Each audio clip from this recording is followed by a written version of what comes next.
नबी पाक सल्लल्लाहु अलैहि वसल्लम दूसरे बच्चों की तरह खेलते तो थे मगर बुतों के करीब कभी नहीं जाते थे। जब बाकी बच्चे बुतों के सामने खेलते, कभी उनकी पूजा की नकल करते तो आप खामोशी से अलग हट जाते। एक दिन बीबी आमिना रहमतुल्लाह अलैहा ने देखा कि कुछ बच्चे काबा के पास खेल रहे हैं और अपने नन्हे हाथों से बुतों को छू रहे हैं, लेकिन मोहम्मद सल्लल्लाहु अलैहि वसल्लम थोड़ी दूर खड़े आसमान की ओर देख रहे थे। बीबी आमिना रहमतुल्लाह अलैहा ने हैरानी से पूछा, बेटा मोहम्मद, तुम उनके साथ क्यों नहीं खेलते? हुजूर सल्लल्लाहु अलैहि वसल्लम ने मासूम अंदाज में जवाब दिया, अम्मा, ये तो पत्थर हैं, न ये सुनते हैं न देखते हैं, मुझे इनमें कुछ भी नजर नहीं आता। ये सुनकर बीबी आमिना रहमतुल्लाह अलैहा की आंखें नम हो गईं। उन्होंने बेटे को सीने से लगाया और उनके दिल में और पुख्ता यकीन बैठ गया कि यह बच्चा अल्लाह की तरफ से भेजी गई खास अमानत है।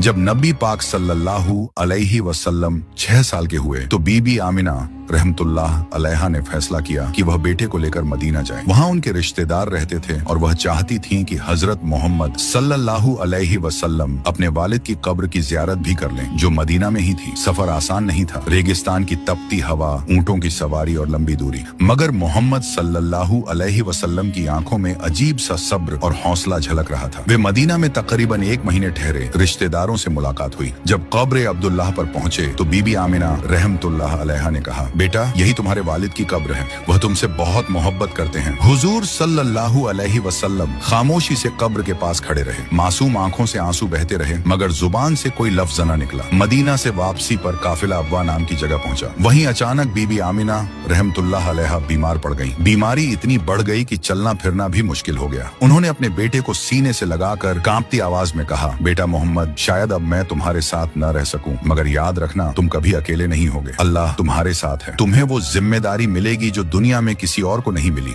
6 साल के हुजूर पाक सल्लल्लाहु अलैहि वसल्लम की आंखों से आंसू बह रहे थे, लेकिन चेहरा सुकून में डूबा हुआ था। कुछ ही देर बाद बीबी आमिना रहमतुल्लाह अलैहा की रूह जन्नत की ओर परवाज कर गई। हुजूर सल्लल्लाहु अलैहि वसल्लम की आंखों से आंसू थम नहीं रहे थे। काफिले वालों ने उन्हें वापस मक्का पहुंचाकर दादा हजरत अब्दुल मुत्तलिब के हवाले कर दिया। जब हजरत अब्दुल मुत्तलिब को पता चला कि बहू बीबी आमिना रहमतुल्लाह अलैहा भी दुनिया से रुखसत हो गई हैं, तो उनकी आंखें भी भर आईं। उन्होंने नन्हे मोहम्मद सल्लल्लाहु अलैहि वसल्लम को अपनी गोद में लिया और कहा, बेटा, यह तुम्हारे रब की आजमाइश है, इससे कभी घबराना मत। तुम्हारा दादा जिंदा है और मुझे यकीन है कि तुम्हारा रब हर लम्हा तुम्हारा सहारा बनेगा। इसके बाद हजरत अब्दुल मुत्तलिब ने मोहम्मद सल्लल्लाहु अलैहि वसल्लम को अपनी जान से भी ज्यादा चाहना शुरू कर दिया। आगे की कहानी के लिए पार्ट 7 जरूर देखें।